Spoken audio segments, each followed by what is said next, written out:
The PC gave us computing power at home, the internet connected us, and mobile let us do it pretty much anywhere. Now generative AI lets us communicate with technology in our own language using our own senses. But figuring it all out when you're living through it is a totally different story. Welcome to Leading the Shift, a new podcast from Microsoft Azure. I'm your host, Susan Ettlinger. In each episode, leaders will share what they're learning to help you navigate all this change with confidence. Please join us. Listen and subscribe wherever you get your podcasts.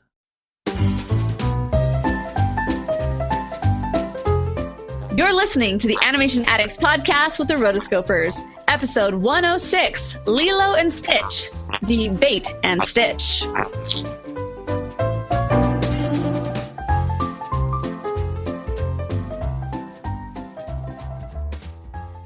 Hi guys, it's me, Sadness, and I'm here to talk about the newest episode of the Animation Addicts podcast with the Rotoscopers, Lilo and Stitch, episode 106.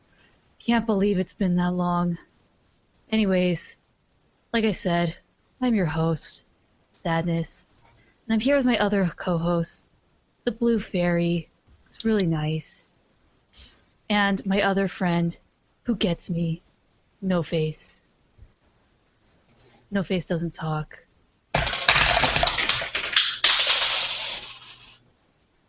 Sen! I'll get you, Sen!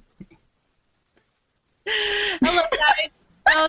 This is a Halloween episode. If you are listening on the audio version, we are all dressed up in various costumes for our live stream. I am Morgan Stradling. I'm dressed as Sadness. Chelsea Robson is dressed as the Blue Fairy. And, of course, the wonderful Mason Smith apparently did his costume in about 5 minutes, and he is No Face. I did. Every visualization student knows that you need white foam core and Sharpies whenever you need them. And so so here I am, yeah. Gloves courtesy of my wife, and hoodie courtesy of whatever the workshop they made it. Even though we're not doing a Halloween-esque or scary movie for this episode, this is kind of our Halloween episode, since that's why we decided to dress up. We did do Hotel Transylvania and Hotel Transylvania 2, the past 2 episodes, so those kind of count as our spooky episodes for the month. But this episode, we are just doing something really fun. We are talking about Disney's Lilo and Stitch, which is one of the most requested films that we've had in recent time. So I'm actually really excited to talk about it because this film has a huge following, a huge fan base. Didn't necessarily leave its mark in the way that most or some other Disney animated films have. However, I still think it's really a good one to talk about. So I'm excited that this was the patron choice for this episode. Yeah, good job, patrons. And confession, I don't know if it's the 100th episode, but this is one of the surprisingly many animated films I had never seen before this episode. I'm glad that we can finally knock this one off your list. The Stitch version. Yeah. So with the Rotoscopers, with the Animation Addicts podcast, what we do is we go through in-depth discussion about all of these movies that we do. So today, as Morgan said, we are talking about Lilo and Stitch. And because of that, if you have not seen it, honey, it came out in 2002. It's your own fault if you haven't seen this movie. It's a great one. You should definitely pause it right now, go watch it, and then come back. If you've seen it, because most of the world has, we're going to take you back in time to 2002.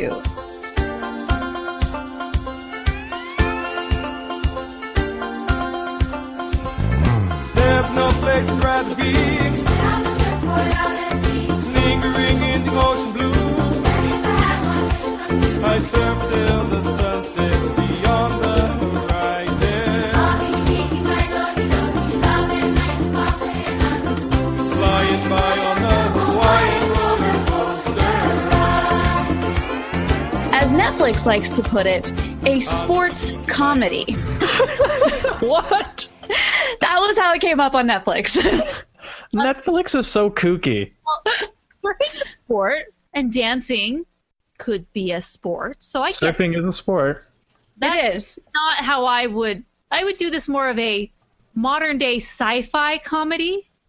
a family feel-good musical sci-fi comedy. Kind of like how Mulan is like 8 genres in one movie. All right, so let's go right into it. Let's start talking about Lilo and Stitch. So I'll give you general facts about the film from Wikipedia, of course. So this is done by Walt Disney Animation Studios. It is their 42nd animated film, which is really exciting. You know, they were basically doing one animated film a year at this point in time, and we're closing in on that big 50. Its directors were Dean DeBlois and Chris Sanders, who you might know from other animated films. Dean is one of the directors of How to Train Your Dragon, and Chris Sanders we know from from DreamWorks films like The Croods. And I think it's interesting to talk about Chris Sanders, and he has a very unique art style, which I think is reflected in this film. So we'll talk about that a bit. It was released July 21st, 2002. This was quite a busy year, the same year as Treasure Planet, the Powerpuff Girls movie, Ice Age, Cinderella 2, Dreams Come True, Hey Arnold the movie, Land Before Time, Journey to Big Water. Of course, right? So many classics came out this year. You would think that it would have had a better chance, like a better shot at the Oscars, considering the competition, but unfortunately it lost to Spirited Away. And I think that it's kind of a weird, not weird, it's understandable because it is a foreign film that was, brought in, but it was created in 2001. So I think it gets an unfair advantage, but that's just me. Yeah. Based on the U.S. release date. Right. All right, can I make an extension to my confession about having never seen Lilo and Stitch? Please do. There is a reason why I have never seen Lilo and Stitch, okay? And that reason is because my family went to Disney World when I was young, and it was right during Stitch Mania. And we'll talk about the marketing because the Stitch marketing campaign was crazy. But Stitch was everywhere in the parks when we went, all right? And we went on the ride, Stitch's Great Escape in Tomorrowland. We came out so disgusted and so angry at Stitch for what he did to us while we were trapped in that observation room when he escaped that we never saw the movie. We boycotted it because of the ride, strictly because of the ride. When the Smith family boycotts something, we all band together and we stick to it. Mayonnaise, Lilo and Stitch. It took a very long time for me to finally get around to watching it. Awesome. So that's why I hadn't seen it until today. I'm glad that you've gotten over your prejudice. I got over it. And I actually have a correction. I said Dean's last name. It's DeBlue, not DeBlois, whatever I said. So I'm sorry. That happens to the best of us. I don't claim to know French or speak French or be very good at pronouncing French. So, DeBlue. Yes, Stitch Mania. So before we talk about that, one last thing. Budget, $80 million. And worldwide did $273 million, which pretty darn good. Yeah. It was actually one of only 2 films since this and Princess and the Frog that came out in 2009. They were one of the only 2 films from Walt Disney Animation Studios released in the 2000s that actually met with critical praise and got their money back in its initial theatrical release. Way to get your money back, Disney. And be a good movie all at the same time. Thousands of time, weren't they?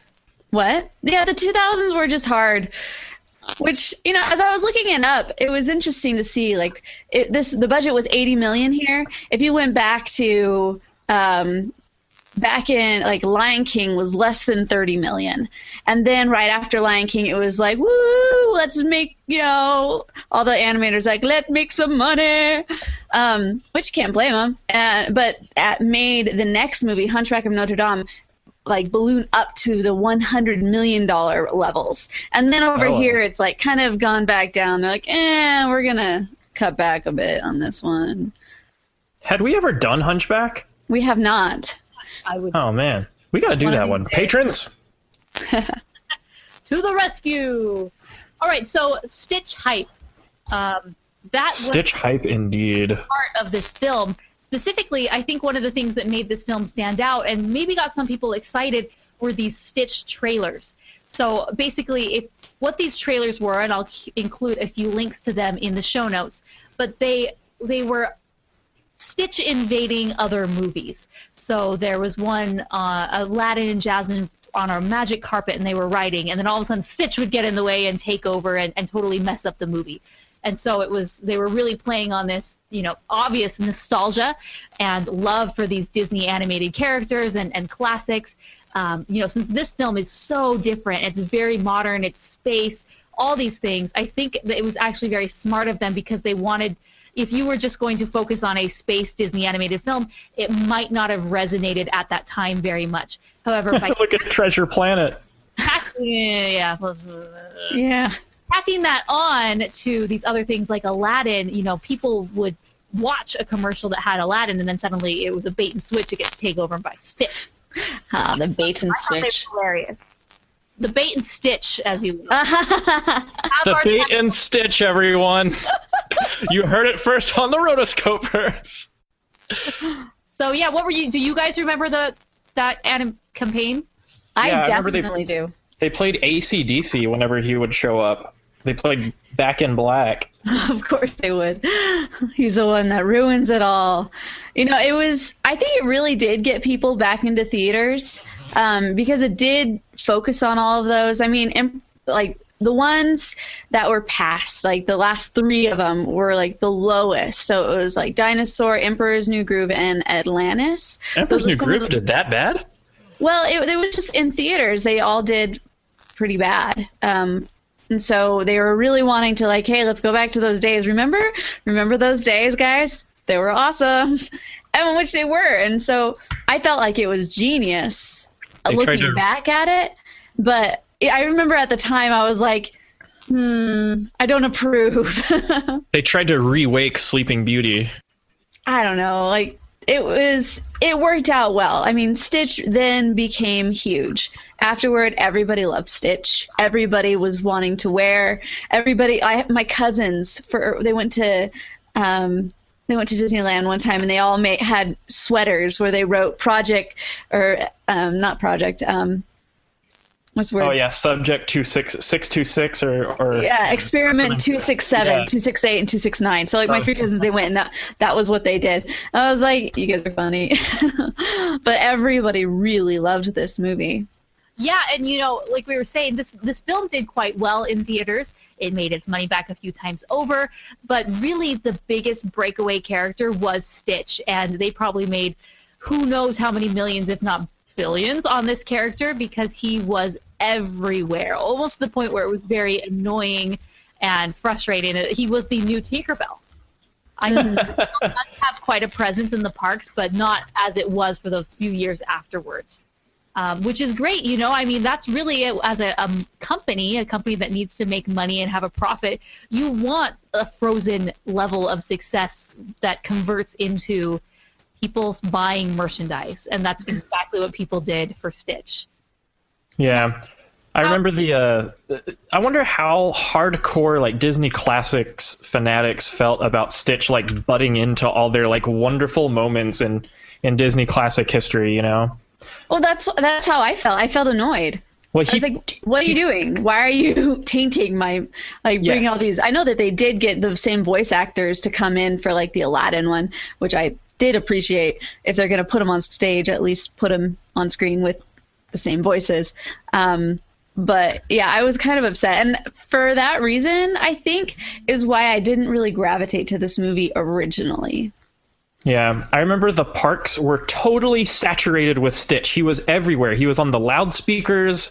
They had Stitch merchandise everywhere, and it was just insane.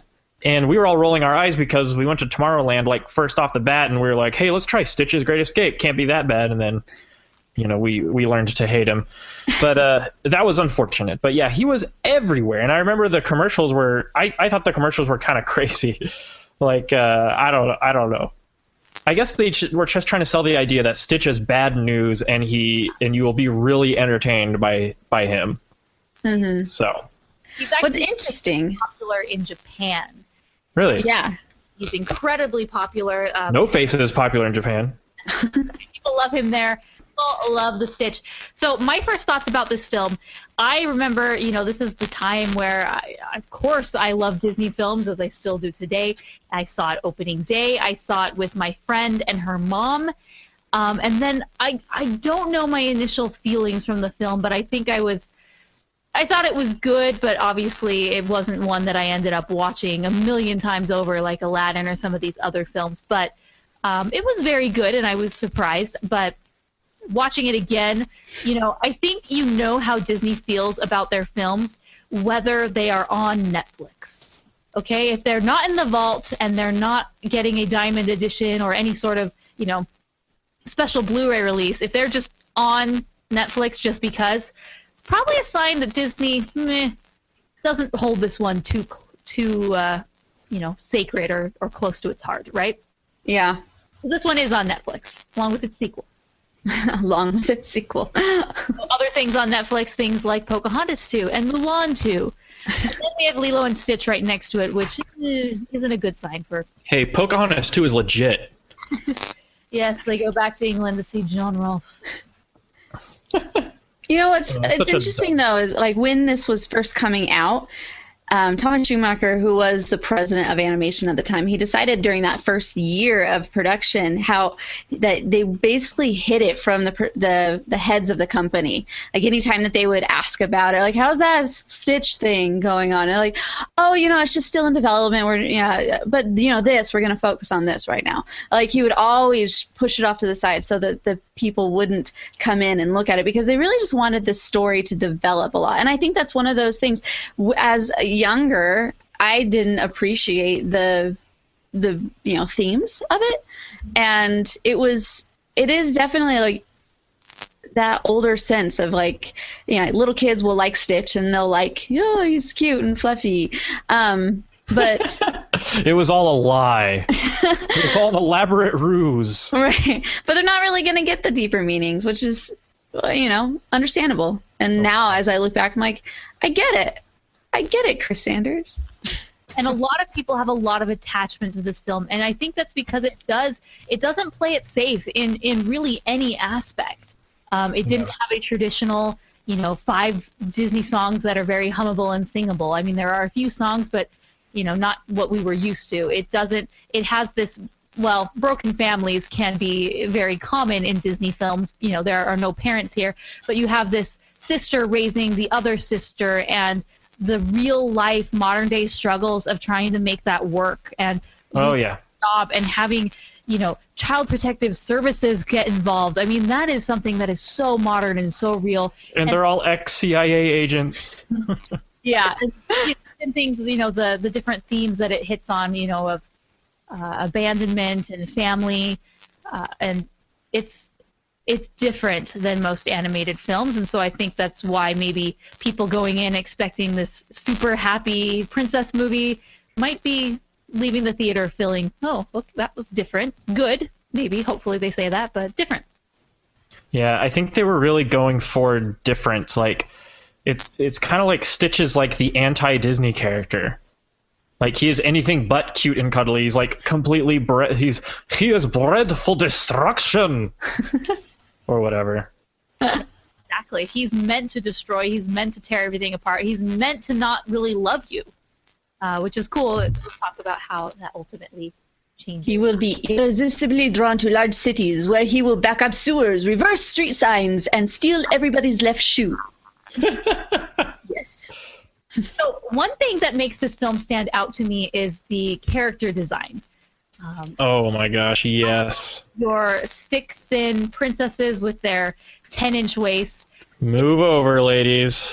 Everybody, it's very real, and people are, I guess you would say, a little thicker than what you normally would have seen in an animated film.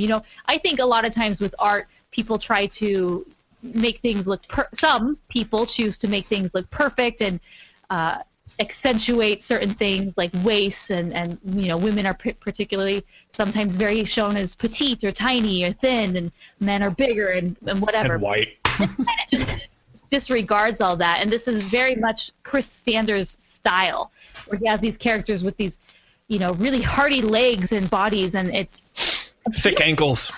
Yes, the ankles. Strong, thick ankles for bearing children. I'm just kidding. So how did you guys like the character design of this film? Okay, one of my peers in one of my animation classes on campus did a presentation on Nani, and she explained Chris Sanders' style, and I love this. It's you don't have to be stick thin to be a compelling Disney female, It's so brilliant. And I looked at a couple of interviews with Chris Sanders about the character designs for Nani and Lilo and a lot of the other people.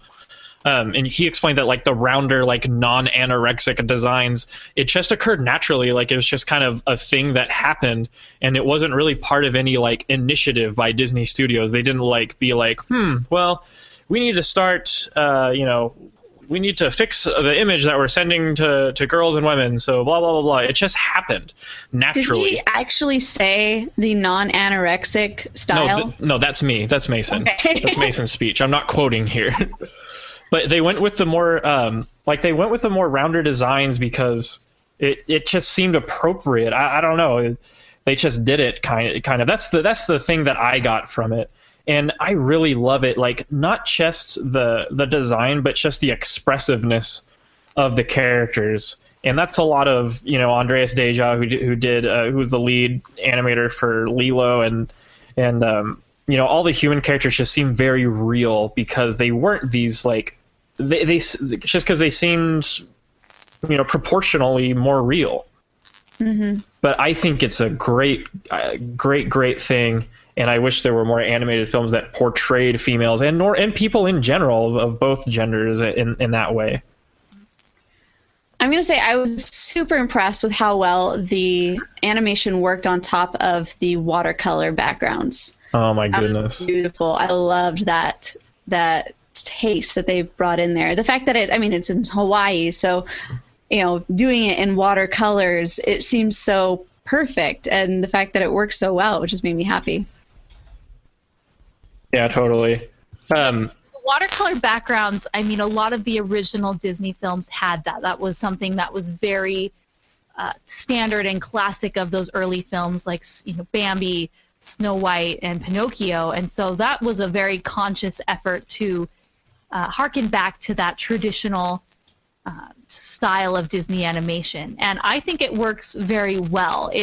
It's interesting because it's in a very modern setting, but it works. And to me, when I think of great Disney background artists, I think of Tyrus Wong, who did a lot of the backgrounds in Bambi, and they're just beautiful, and they're so expressive in just the story that they're able to tell and the colors that are used. And so I really enjoyed seeing that because I think they could have gone all sorts of different directions with that, but they chose to keep that one element sort of pretty standard. Mm-hmm. Well, and as far as Mason mentioned, Andreas Deja being the lead animator for Lilo, I actually listened to a really neat podcast of his interview with him on the Brankoff Brothers podcast. And you should check it out. It's an hour or so long, and he just talks about some of the stuff that he's doing now. But he did, in the last 10 minutes or so, he does go in on a little bit of Lilo and how the time working on that. And he said that it was so difficult, one of the most difficult jobs he had ever done, because Lilo's expressions were so minimal. And to be able to, you do somebody like Jafar, and you can work with the twistiness of everything. But with Lilo, it's just so earnest. But everything, when she, for example, the time he mentioned specifically when she's looking at Cobra Bubbles, his knuckles is have you ever killed anyone? It was just those little moments of just okay. But I really that, man. Lilo is such a great character. Yeah, she is amazing. Can we just talk about Lilo for the rest of the episode? Because she deserves a lot more credit and recognition as a character than Stitch. Okay, Stitch is pretty cool. if there was a Super Smash Brothers for Disney characters, which I've always wished there was, Stitch would be like this bonus character that'd be really hard to unlock, but was like unstoppable once you got him. Like you'd be playing and be like, oh sweet, yeah, Aladdin is my main. Oh, I always play as Stitch. Oh no, we're all gonna die. But anyway, just a little scenario I thought up. Disney, make Super Smash Brothers for Disney, please. It'd be amazing. Can you imagine if they did that? They had Disney characters beating each other up. Yes. Yes, all the fan fictions ever made, along with Kingdom Hearts. Oh, they could incorporate Kingdom Hearts into it too. Oh my goodness. It'd be perfect. That'll go over so well with marketing. No, yeah, they'd make it work. But anyway, Stitch is great, but Lilo is greater. Like, I love her animation. Like, she represents us weird people very well, and it's high time somebody did that. I don't know if anyone's taking me seriously with the mascot. But anyway, but yeah, I think Lilo is great. But the princesses aren't these little meek characters anymore. They don't stand up for themselves. Stick them in a melee and watch them go at it. Well, look at Rapunzel. She could have her frying pan. Yeah, the hair. She'd be like Princess Peach when she does that one attack and she hits you with a frying pan. Anyway, Lilo is one of the greatest Disney characters of all time, in my opinion. She's got an awesome personality. Finally, a Disney character that represents us weird people. And then, like, she can say something ridiculous with a completely straight face. And she totally believes what she's saying. Like, she's like a mad scientist waiting to happen. Weather. Huh? He controls the weather. Yeah, I was thinking that exact phrase. Right. And he's like, oh, he's a vampire, and he tried to get me to join his Legion of the Undead. And she's like, I knew it. It just goes on. There's no like, there's no moment where they look at... My puppy found the chainsaw. Yeah, there's no... Oh, yeah, the Beast would be amazing in Disney Super Smash Brothers. But anyway, but yeah, she would be... she's crazy, and she's awesome. And, like, I don't know. I just... I want to be more like Lilo. Yeah, like I said before, I think she's just a very real character, and you see that she's struggling with a lot of things in her life, even though she's so young. And she's doing her best to cope. And unfortunately, whether it's because of her situation or just because she's kind of kooky, she's not popular. She's not accepted by the other girls her age. And definitely not. That doesn't help with the situation with her and her sister. And so you really feel for her because it's one of those things that, be nice to everyone because you don't know what they're going through. With Lilo, there's all these things, and she's doing her best to cope. And whether that means she's, feeding a peanut butter sandwich to a fish because that makes her happy, or no, because it controls the weather. Laying on the floor listening to Elvis. She's doing her best, and obviously her sister is doing her best, which we will. I guess we can go right into Nani, who I love. Nani rules. She's so down to earth.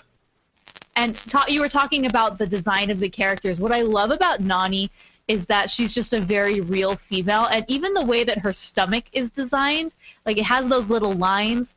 Not when someone is so skinny they have lines on their stomach. Yeah, it's when you like curl up, and your stomach crunches. Like she has a little pudge, and that's okay. Yeah. She's gonna keep wearing that midriff top, and she's gonna rock it, and she's in Hawaii of all places. So, yeah. Hawaii. Na na na lika hala hala hala. I don't know that song. Those are great songs, though. They are. But yeah, I like her a lot because basically I love every blank, incredulous stare that she gives Stitch. Like everything that he does, she's just kind of like, there's like these awesome moments where she's just staring at him being like, what kind of dog is this? Also, all these characters are morons for not realizing Stitch is not a dog. Right. She's like, I think it's a koala. Yeah. Well, like her only real friend outside of, her only real friend is the David character, who is voiced by Jason Scott Lee, and who is the same guy who played Mowgli on the '94 edition of The Jungle Book, my favorite edition. Yeah, I liked his personality too. Like all he wants is to date her. Like that's it. Like, Yeah, he's great. I love the line, I really believe they had a chance until you came along. Who says that to a dog? yeah. You ruined everything, you stupid dog. Well, it is like, how did the dog do everything? Like, Well, no, I think that goes to show that a lot of times when things are falling apart in someone's life, they just look to anything external to blame it on.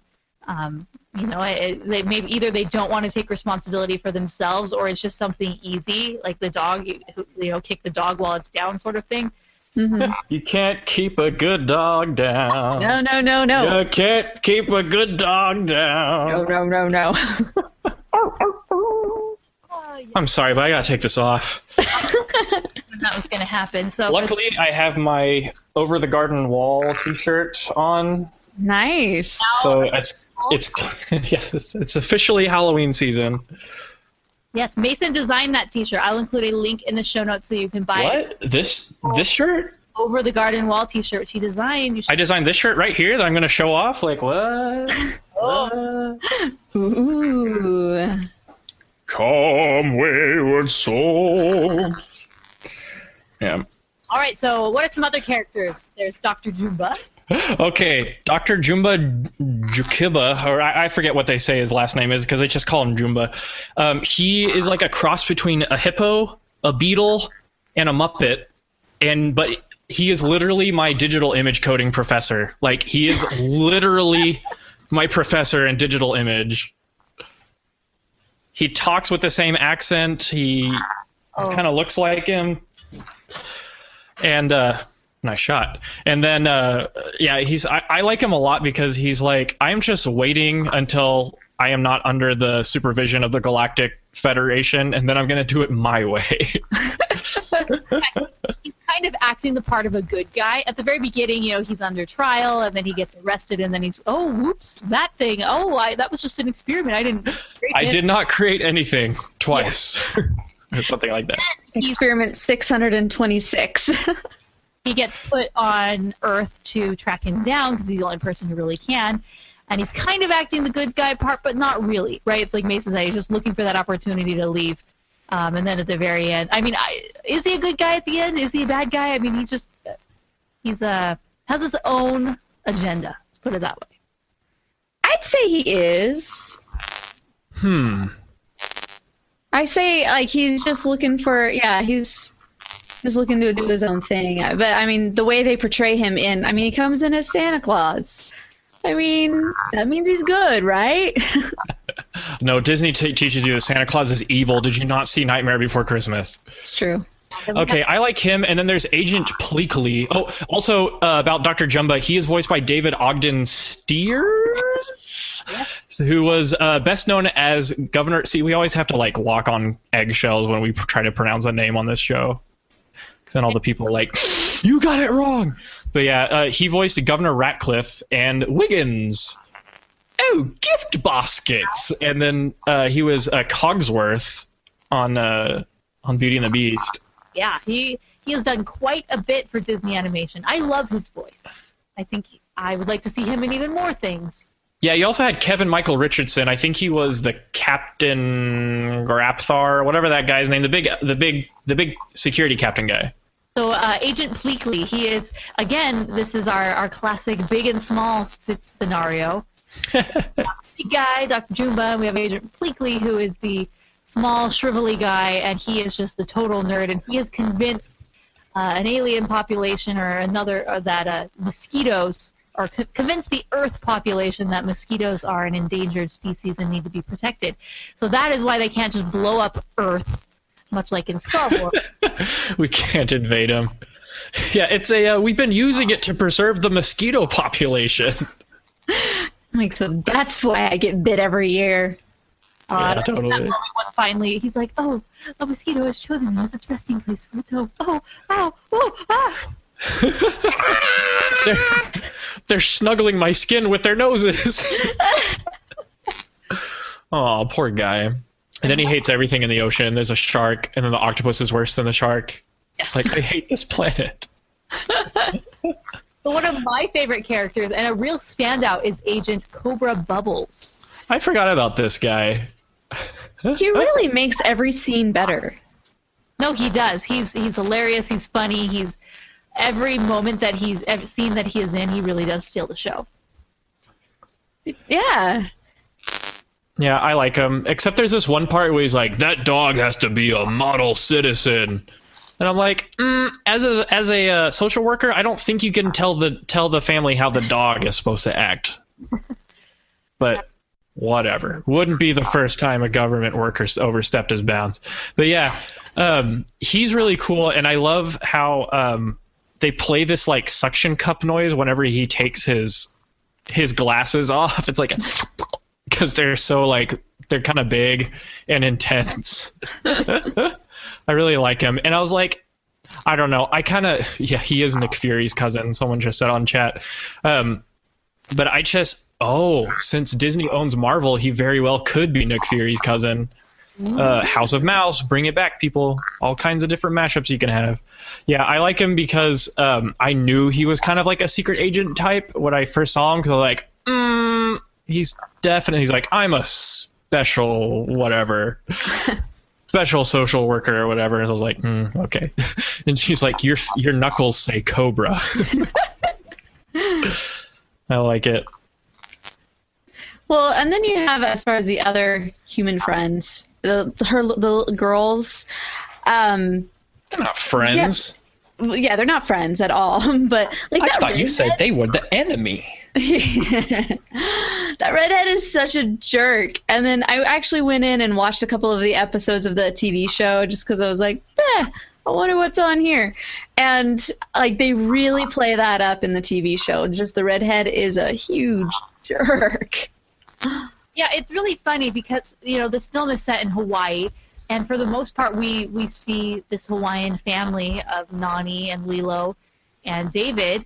But it's just really funny. In the very beginning scene, we see them dancing, and all the older girls are clearly Hawaiian, to the point where they're just nondescript. They all sort of look more or less like each other. But then all of Lilo's friends, there's a lot of diversity. And, I get it. There's all sorts of people who live in Hawaii. But I just thought it was very interesting because the only other real,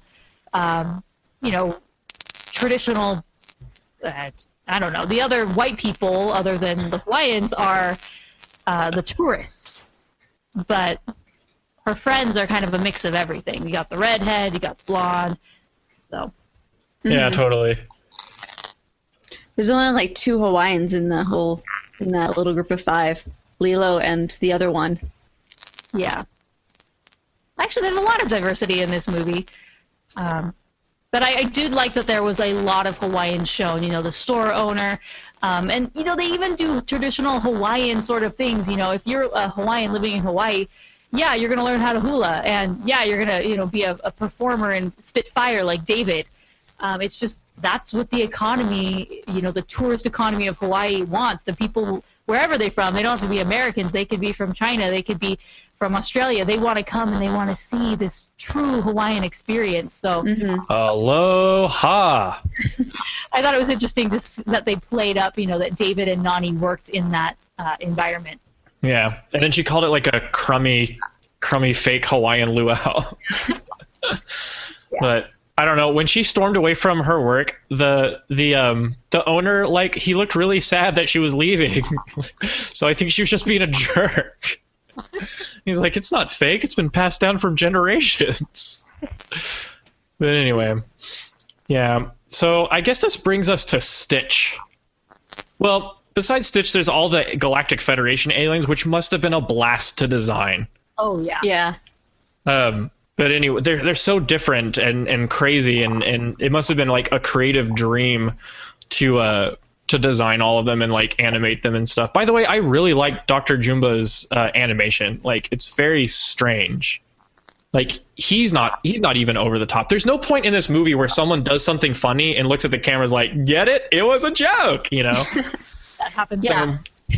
I don't know, which brings me to Stitch. Stitch is an awesome character. He would be a top-tier Disney Super Smash Bros. Character just because he is bred for one purpose, to destroy and break everything he sees. Mm-hmm.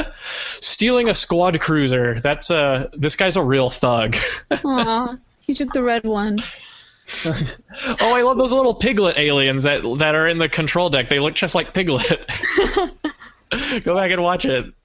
When you imagine aliens, I don't think you imagine, this super cute looking thing, but they just kind of took everything and spun it on its head.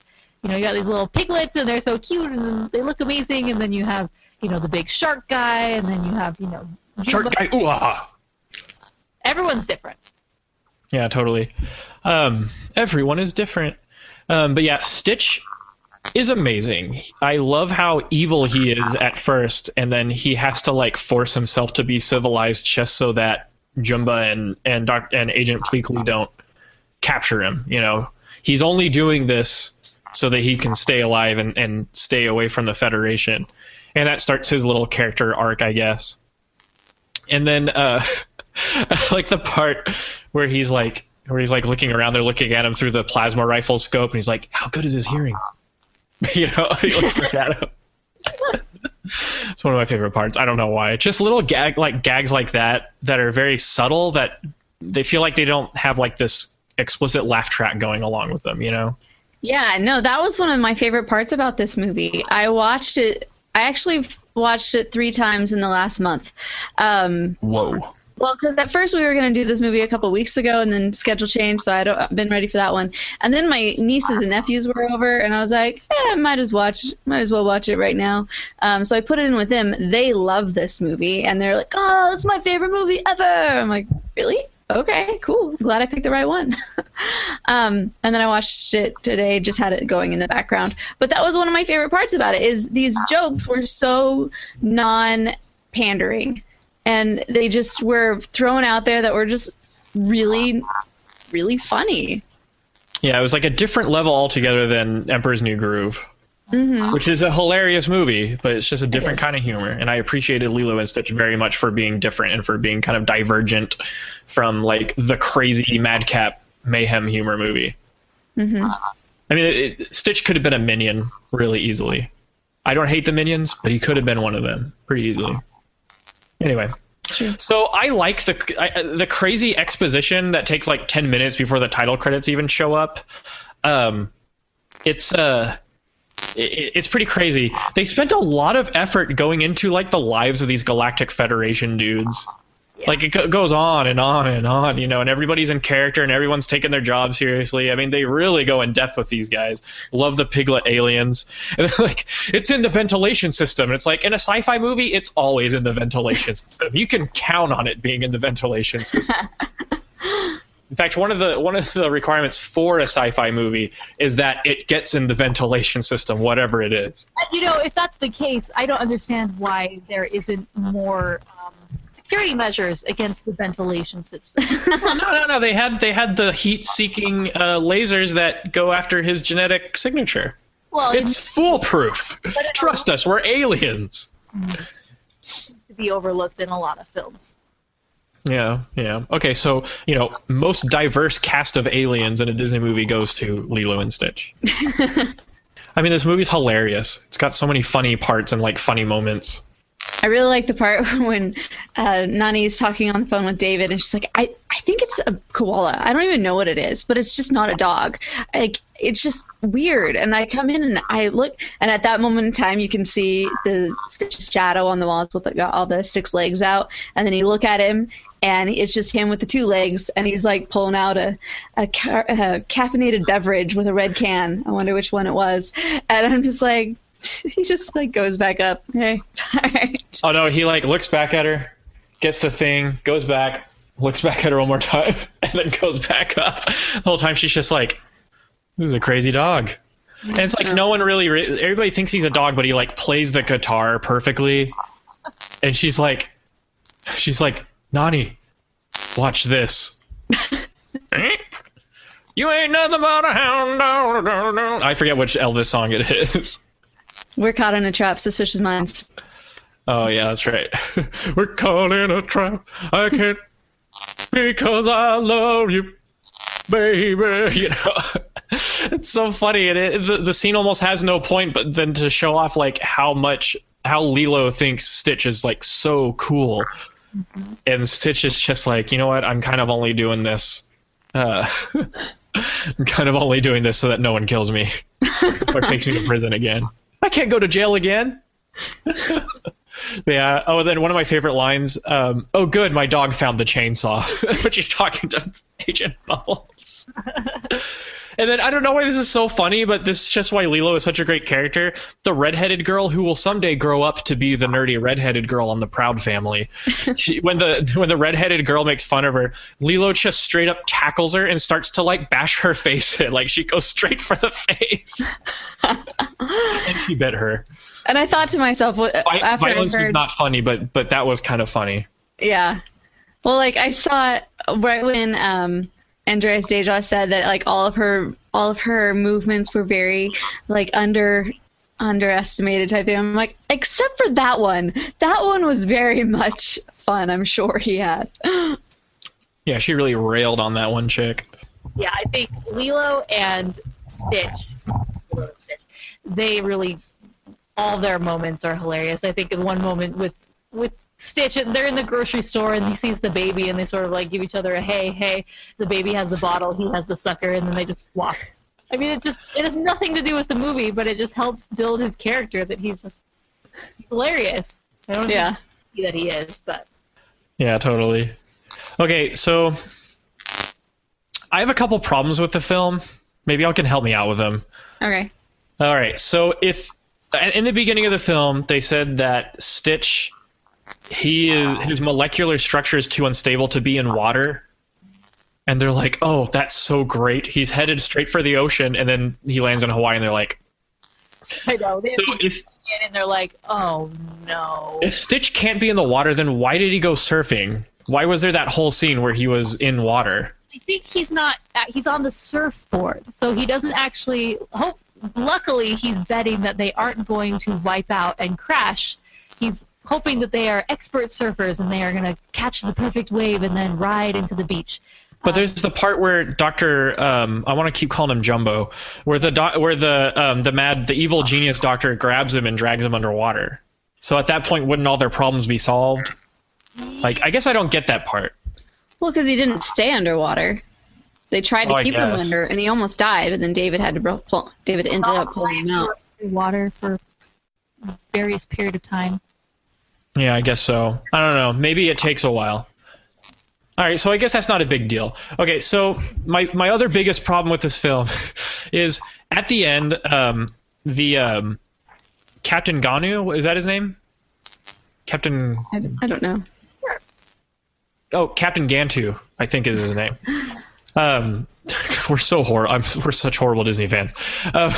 He captures Lilo and Stitch, and then Stitch escapes, and then he tries to get her back. And then he subsequently gets captured by the doctor and the silly little agent guy. And they're like, all right, now they leave a message with Galactic Federation. We'll wait for you. At that point, wouldn't the Galactic Federation people be like, wait, hold on, our captain is supposed to have Stitch. Let me check with him. Hey, you got the wrong person, so drop them off and come get Stitch. You know, that's all they had to do. I don't get why they had to do the massive chase at the end. It's exciting and it's cool, but didn't it I don't know, couldn't it have been easily avoided? Probably, yeah. But it wouldn't have had the time for Stitch to come clean and be like, okay, quack. Okay. I forgot about that part. That was cute. He keeps trying to say it, but everybody just keeps knocking him in the face. Which at that point I'm thinking, but he must really like these people if he's willing to put up with all this right through this whole thing. Oh, we are family. Oh, Hannah. Better than me. Well, yeah. He's kind of like a more playful sounding Smeagol. All right. I also like this movie because instead of a "you lied to me" moment, it has a "you ruined everything, you jerk, now get away from me" moment. You know, Bug's Life had both. Those aren't very common. Yeah. And so I thought it was refreshing because it didn't follow that formula. Also, there are 2 A113 license plates in the film. Bet you can't guess which one they are. Well, I did see them. Or one of them. I don't know where the second one is. There's the fire truck, and then there's the truck full of explosive material that he drives into the volcano. They both have A113 license plates. Nice. Mm-hmm. So, moving on to kind of the themes of the movie. I mean, you went into the ending, which I loved the ending. It was so sweet and so tear-jerking, and the music worked out perfectly. And I was like, oh, it's so good. But it did show a lot of, like, it showed how well they were able to bring in so many different themes that really aren't talked about in a lot to this, or at least if they are, they're not done this to this degree of just quality. One of them is loneliness, and I felt like they really did a good job with that.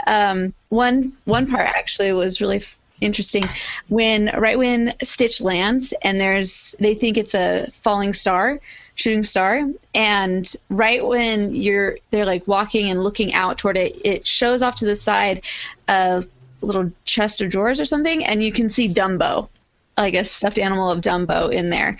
And that also shows that he was yet another outcasted and misunderstood character. I was like, all right, that's cool. But yeah, the loneliness that everybody kind of feels. Like, Stitch doesn't have a higher purpose. Yeah. It's interesting what Dr. Jumba observes about Stitch, like, having nothing to do after he has nothing left to destroy. And he's like, it's kind of sad, isn't it? Like, he doesn't have any memories or family to hold on to. And then there's this interesting part at the end where Jumba is like, I made you. You're built to destroy. And that made me think of Final Fantasy IX. If anyone has ever played it, there's a character who suffers the same fate, finding out that they were made in a factory and they were basically built to be like a minion that destroys.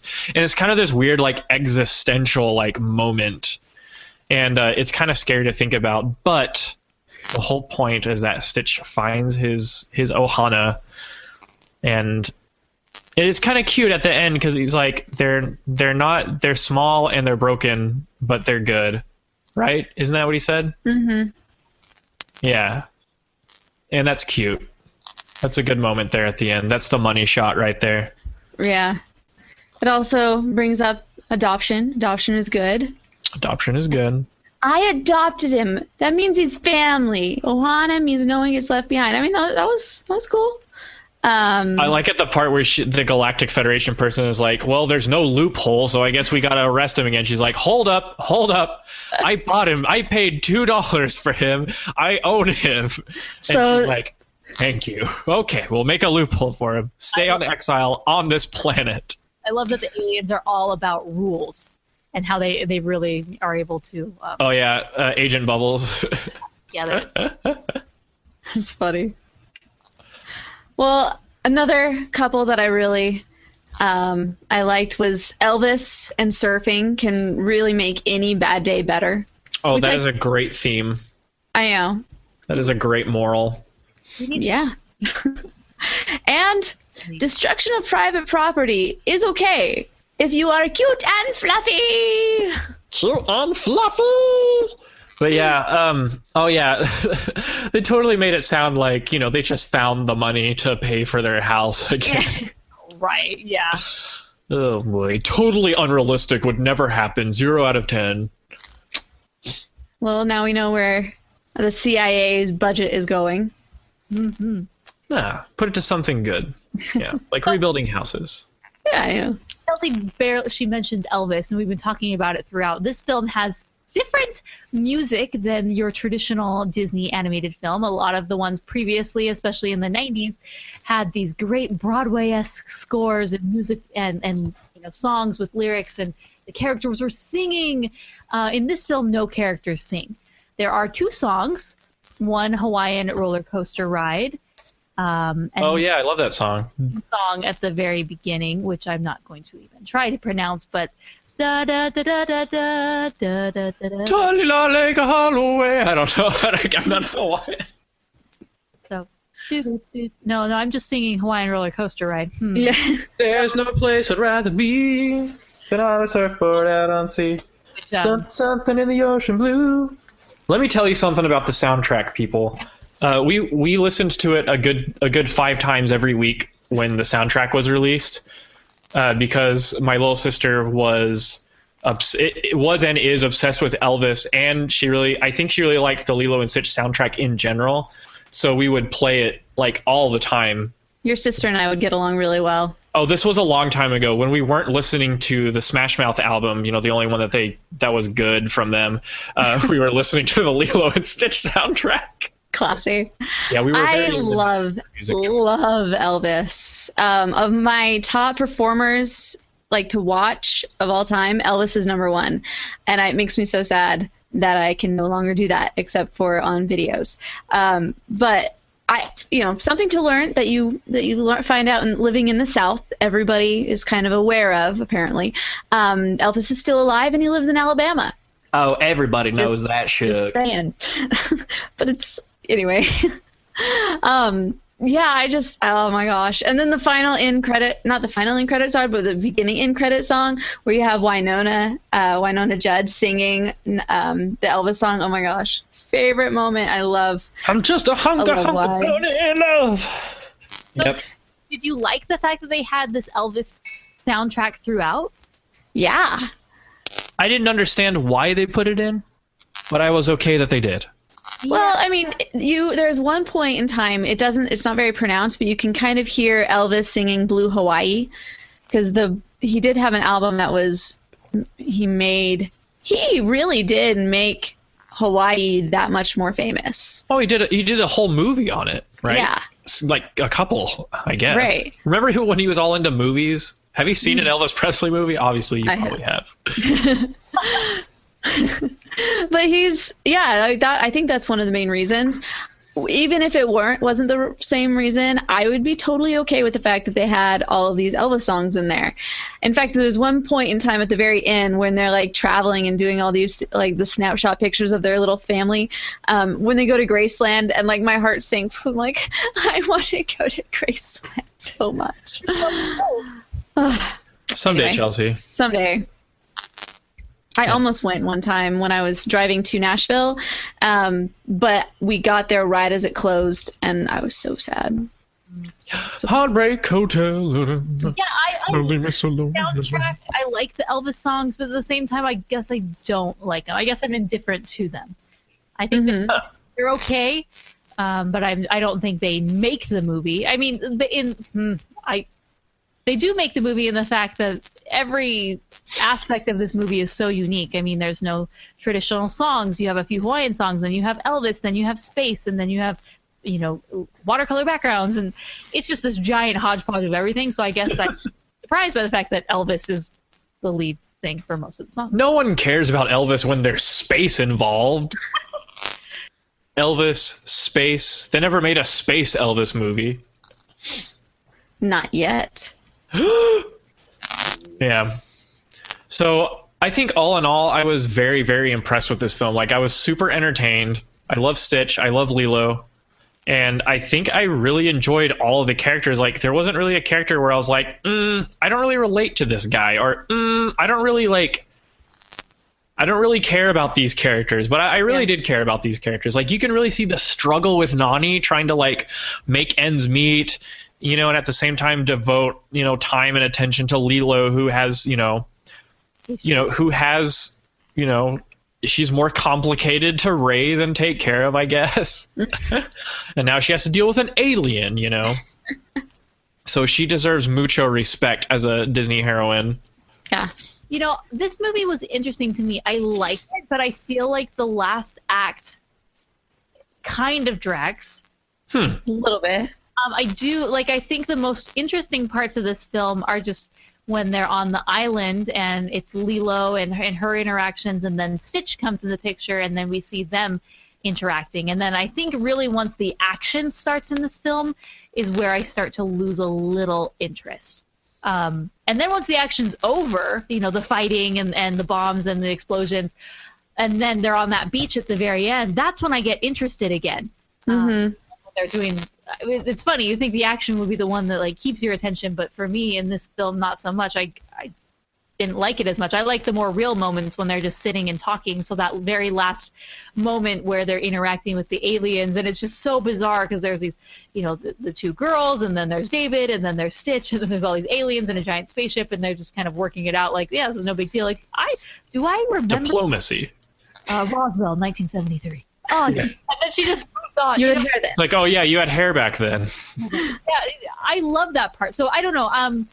I don't know if anyone else feels that way about the action scenes, but that's when I'm really kind of like, all right. That's a good point, because the third act, it doesn't leave any room for the characters to do their like situation comedy and show off their quirky personalities. Like Lilo kind of gets a little muted, and she turns into like little child in distress towards the end. So I totally get that. That's a good point. Mm-hmm.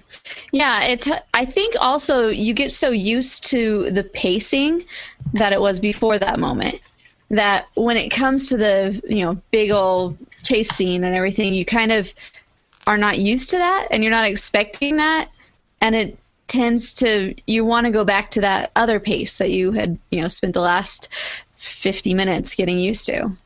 I get you. And it goes right back to that, yeah, right when that stops. But then again, if they kept that same humor, then it would kind of be like, if they kept that humor throughout the like climatic chase sequence at the end, then it would probably be a lot like Emperor's New Groove, and kind of like lose the urgency, or like lose the feeling. These are feeling fingers. These are jazz fingers. These. I asked our followers on Twitter, I asked, who is your favorite character in Lilo and Stitch and why?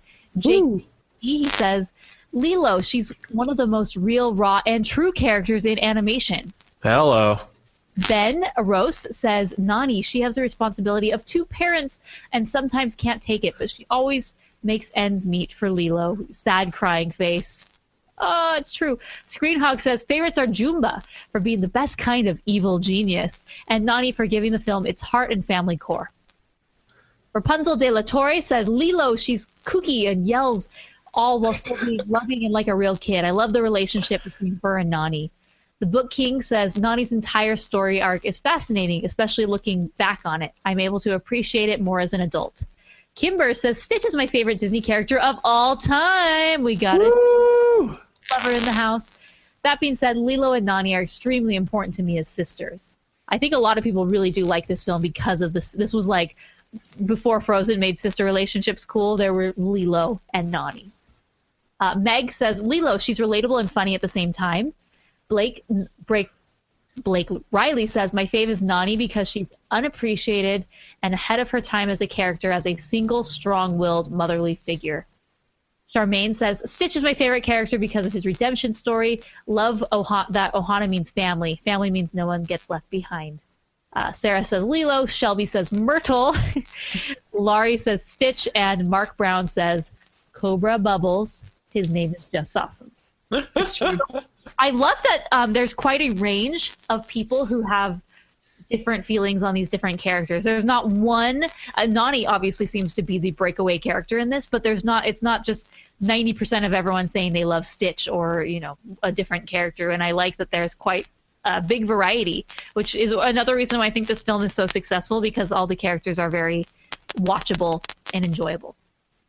Mm-hmm. Yep, all the characters are really cool. All right, so if we're gonna rate this, I'm gonna give this 4.5 stars. After I watched it just one time, I would have given it 4. But after the second 2 times, I'm like, no, this is 4.5, man. I give it bonus points for getting me all teary-eyed at the end, because you really cared about these people. Like, you really cared about the family, you cared about Stitch, and the fact that you wanted him to stay with them. The movie was funny, but at the same time, the bad guys, they were amazing. But they weren't too over the top. Like Mason made that point earlier. Like, it wasn't, I never felt like I was pandered to, ever. So that was really good. And the whole thing, it was just really, really mature and it grabbed me. I liked the pacing.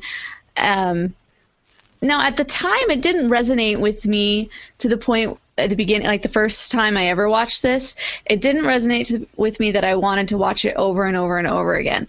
And And honestly, I still don't want to watch it over and over and over again. But now I'm okay with watching it over and over again. So it's, I guess, after you have watched it, it grows on you even more. So that's why I give it 4.5. 4.5. Holy cow! Must have been the music. Elvis too. Elvis. Chelsea's biased. I am completely. We're all biased with our own opinions. Who'd have thought something like that would happen? All right, so I'm going to give it stars. And I really enjoy this movie, but like I just said, I do think that it drags a bit for me at the third act. And I think Mason said it exactly. It's because it sort of deviates from the humor and the tone that was established, but it's necessary, right? Because we need to get that final battle and everything resolved. I love the humor in this film. I absolutely love the character designs, and I wish, whenever because they're so unique and different. I think that's one reason why I love Hercules, because those characters are very unique in their style as well. And, a lot of Disney films, more or less, even though they're unique and they're different, they kind of all look the same. But this one, the characters really stand out as being different. Like one that totally stands out to me, and my favorite character in the film, for any other reason, but the blonde Baywatch lifeguard with these really, her thighs are amazing, and I love her. I would love to have a Chris Sanders drawing of that Baywatch babe. So for all those reasons, I love the characters, I love the design. It's not a perfect film for me. It's not one that I need to necessarily go and watch on the regular. However, when I do see it, I'm always very, it brings a smile to my face, and I do laugh. So 4 stars. Dang, it's down to me, huh? I'm going to give it 4 stars as well. It was not the perfect animated film. Everybody's heard my thing on that. But I really enjoyed it because of how different it was from other animated films. I feel like in this era of, Disney Animation Studios, they were trying new things, I guess, or like giving their artists more freedom to try new things, like the character designs in Lilo and Stitch, And I really enjoyed... we didn't even talk about the background or the watercolor backgrounds. Like Chelsea did a little bit. Those are just brilliant. Like as Paul Felix, he did the viz dev for a lot of the concept art and stuff like that.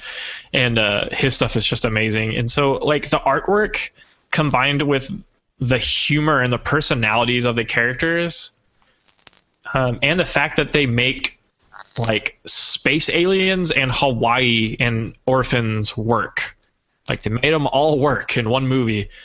It just makes it very solid. And so, yeah, definitely 4 out of 5 stars. That is a very, very good rating.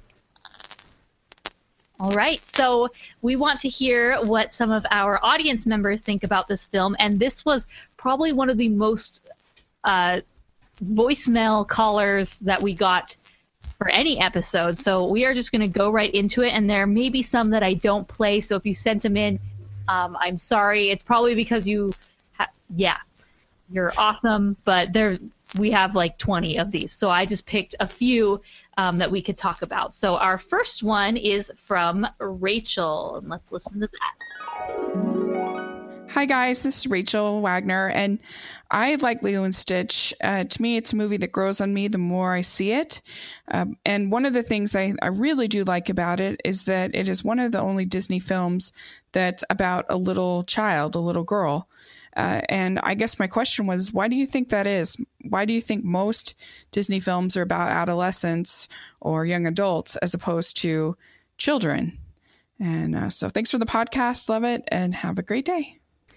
I love Rachel. Just in general, she's one of our patrons, but she also has such great voicemails because she always ends with a question.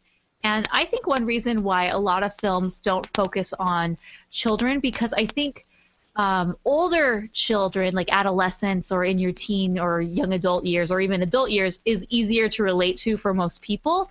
But then I think there's sort of this stigma attached to children things that if the main character is a child, then it's for children. And I know this is true within the book industry. one way that they categorize whether a piece of work is a children's book or, YA or adult. Part of that is based on the age of the character. So if the book follows a young character, even though it may have somewhat more mature themes, they'll put it as a children's book or as a YA novel. I know Harry Potter was initially a children's book because the main character was, a child, and then turned into more or less children/YA. So that's kind of my reasoning. I think most adults maybe just assume little kids as the focus, then it's a little kid show, which is such a limited view to have, because there's so much that can be learned through the eyes of a child or watching a film about a child who's the main character. Mm-hmm. Yeah, I agree. It's frustrating as a lover of animation when it gets stigmatized like that. We all do it. But there's a lot of, made for kids animation out there, so yeah, makes sense. Our next one is from Mark. Hey, Morgan, Mason, and Chelsea. It's Mark. How y'all doing today? No, I don't have another limerick poem today, sorry. I'm just calling because I hear you guys are doing a review of Lilo and Stitch, which I'm looking forward to hearing. Lilo and Stitch was a movie that I remember when I first saw it when I was young, I really wasn't a fan of it, unlike I know how everyone else was.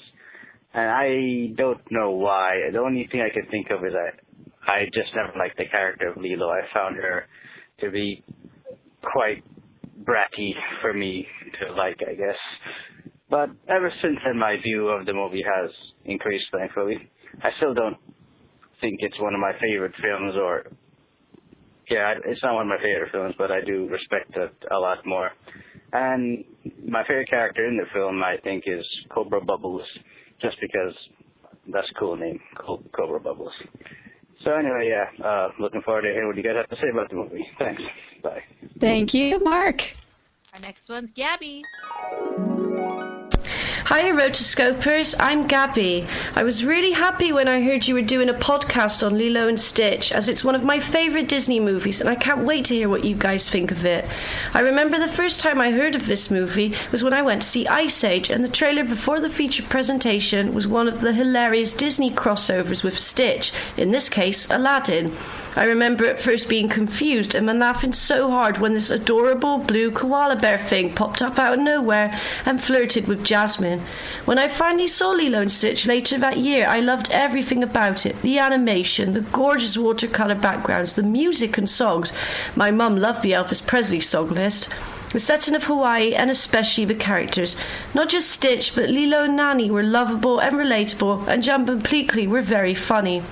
I could go on and on about what else I like, but that would make this message too long, so I'll just end with this. Have any of you guys seen the Lilo and Stitch TV series and the sequel? I actually thought the sequel was pretty good, and it had a very emotional ending, though I'm not so keen on Dakota Fanning replacing Davy Chase as Lilo. As for the TV series, it was fun, sort of like Pokemon, and apparently very popular in Japan, like Stitch himself. Anyway, see you guys in the next podcast. Bye!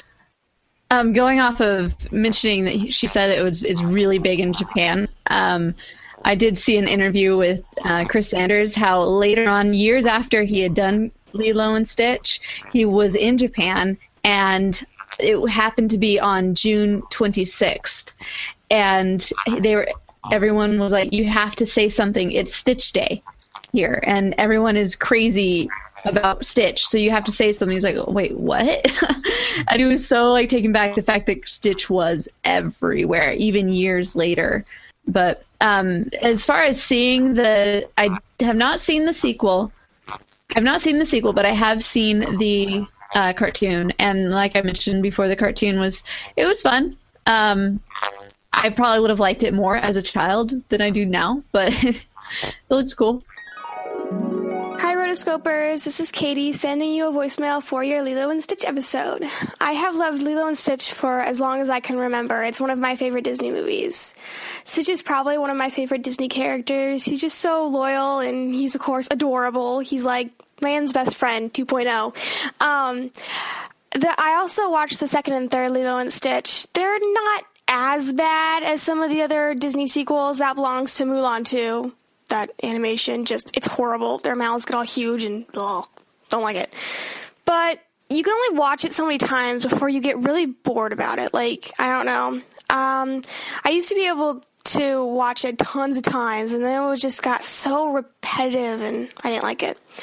I used to be afraid of when Stitch's eyes went all green, but that was a long time ago. It also used to make me cry when Stitch got all, like, passed out and stuff, and I was just like, oh, Disney, you kill me. I also used to watch the animated show about Lilo and Stitch, the one where they had to round up all of Jumba's previous experiments. It was especially fun when they crossed over from all of the other animated series at times. They crossed over with Kim Possible, American Dragon Jake Long, Recess, and The Proud Family, and it was like the best for me. It was just like, my childhood is back, and I don't know, I just miss them so much. I was wondering what your guys' favorite experiment was, if you've seen the series. Mine is obviously Stitch, but besides that, I like the Babyfier and the Freeze guy. Let me know what you guys think. I can't wait for your episode. Bye. Hi, Rotoscopers. This is Crystal. I'm really excited to hear that you guys are doing Lilo and Stitch. It's one of my favorite Disney movies. I love the animation. I love the watercolor backgrounds that they did on Hawaii. The humor is fantastic. I love the character Lilo. I love Stitch. I love the plot and the redemption story and emphasizing family and friendship. And it's just a beautiful, wonderful movie that everyone should see. And the music is pretty incredible too. Not just all the Elvis songs, but the Hawaiian songs, incorporation of Hawaiian culture. This movie came out back when I was in high school, and it's the sort of movie I wish I could have seen at a much younger age. It might have helped me out a lot, because Lilo is such a weird little kid, and I would have liked to be friends with her, and I felt like her a lot of times. I love her character design, that she's native Hawaiian. I love the relationship she has with her sister. It's not unlike the relationship I have with my 3 siblings. And my niece really loves this movie too. She's loved it since she was 4, at least until Frozen came along, and she loves the soundtrack. It's something I get to play for her every time we go for a car ride. She will just request the opening song, Hemele no Lilo, or the Hawaiian roller coaster ride. So I just cue those up before I even start the car, really. So I look forward to hearing your thoughts, and I wanted to thank you for all your hard work, Morgan, Chelsea, and Mason. Thank you. Bye. Hey, Rotoscopers, this is Ellen, and I'm calling to leave a voicemail about the Lilo and Stitch episode. I'm so excited that you guys decided to do an episode about Lilo and Stitch, because I think it's such an underrated Disney movie. It holds a special place in my family's heart, because growing up, it was one of my sister's favorite movies, and we would watch it all the time. Also, we're Hawaiian, so it was really cool to see our culture represented in a Disney movie. And, even though we didn't live in Hawaii, my sister and I danced hula as kids, so it was awesome to see ourselves in the character of Lilo. Speaking of Lilo, I love the relationship between her and Nani. I just think that sister relationship is so powerful and so heartfelt. And I actually think Nani is one of the most realistic characters in a Disney movie, which is surprising because it's a science fiction plot, but Lilo, Nani, the boyfriend, I think his name's Daniel, are all such realistic characters to me, and I love the relationship between the 3 of them. Also, Hawaiian Roller Coaster Ride is one of the greatest songs in a Disney movie, so overall, Lilo and Stitch is 4.75 stars for me. I can't wait to hear your guys' thoughts about it. Thanks for all that you do. Bye. Hello, Rotoscopers. My name's Stitch. Kidding, it's me, Sarah, and I'm here to leave a voicemail for your Lilo and Stitch episode. This used to be one of my favorite movies. Well, up until recently, and when I rewatched it, it was just a little bit too sad for me. But I really like the relationships in this episode, and in this movie, not episode, and it's like Lord Punch Butter, and it's just a really solid movie that I would probably watch again pretty soon. And anyways, just I leave a short voicemail. Bye, guys. Love you. Hello, Rotoscopers. It's Adriana. It's been a long time since I sent in a review to you guys, but I knew with Lilo and Stitch being the movie on the podcast, I had to do one. I've been waiting since 2013 for you guys to do Lilo and Stitch on the podcast, and I'm super excited to hear your guys' reviews. If you don't like the movie, I might be a little bit upset, but I've never actually met someone who absolutely hates Lilo and Stitch. So, okay. I'm going to go right off and say that I give this movie 5 stars. I just love this movie. It's so relatable and emotional, and it's so funny and quotable, and it's just such a fun movie, and it has such emotional depth that you don't think it would have for such a funny looking movie from the outside. The scene where Nani and Lilo are saying goodbye, in the hammock, is one of my favorite scenes in Disney animation, and it's so beautifully done. I love how quotable this movie is. I know there's the Ohana quote that's on every hipster blog on Tumblr, but, there's quotes like, "I hate this planet," and "This is your badness level. It's incredibly high for someone your size." And "Have you ever killed anyone?" I love the Elvis songs. I love the montages. I just love this movie, guys. You don't understand how much I adore Lilo and Stitch. My brother and I came up with a ridiculous Disney crossover theory. We were watching Monsters University and Lilo and Stitch kind of back to back, and we noticed how Dean Hardscrabble and the leader of the Intergalactic Alien Alliance, they looked alike and they kind of sounded alike. Well, they don't really look that much alike, but their faces kind of looked alike. And we were like, oh, what if they were related? Wouldn't that be cool? And we were like, oh, crap, what if they actually are related? And the monsters from Monsters, Inc. are actually the aliens from Lilo and Stitch. So here's how we think that the two worlds are related. In the Lilo and Stitch TV show, Jumba and the experiments were living on Earth. And we were like, well, what if they got a little too rowdy? So the Intergalactic Alien Alliance made Jumba build a portal to another dimension where they couldn't bother humans as much. And Jumba invented this way to go between dimensions, which eventually led to the doors. And he also came up with he discovered the scream energy too. And so he took all his experiments to this other dimension, and they'd come back and, steal scream energy and, go back and forth. And over time, while they were in this alternate dimension, they became more monster-like. And that's our little crazy crossover theory, and I can't wait to hear your guys' review on the podcast. Elvis Presley was a model citizen. I've compiled a list of his traits for you to practice. Number 1 is dancing. You look like an angel, walk like an angel, talk like an angel, but I got wise. You're the devil in disguise, oh yes you are, devil in disguise. Thank you guys for everybody who's come in and sent us voicemails. We've had probably more than we've ever gotten before, and it's really cool. So thank you so much. Thank you guys so much for coming in. Mason and I were going to take over the ending remarks here. For show notes and anything that is coming our way, you want to find that at rotoscopers.com/106. Be sure to comment and leave reviews. I'm on there. I'll get on there, and I always look at your guys' comments and try to talk back, and Mason and Morgan do as well. So we love hearing from you guys there. Also, if you're on Twitter, make sure to use the hashtag #AnimAddicts or AnimAddicts106. And then also you can, like we were saying, for voicemails, to continue to send voicemails, that's going to be at 406-646-6575, or you can just go to rotoscopers.com/voicemails. Supporting the show is really easy. All you have to do is type in rotoscopers.com/Patreon. You can head on over there and join the Roto Nation. We love being able to talk with everybody on all of the Facebook group. There's always somebody making really cool conversations on there. So I love that. Mason, are we able to hear you? Morgan, are you guys back? So, okay, I'll just finish things off then. Make sure to subscribe to us on YouTube. Yay! I don't know if y'all can hear you, but I can't hear anything anymore. I'm sorry. sorry. My headphones you can don't hear work. me? I've been trying for the past 5 minutes and smiling like everything is okay and that I'm listening.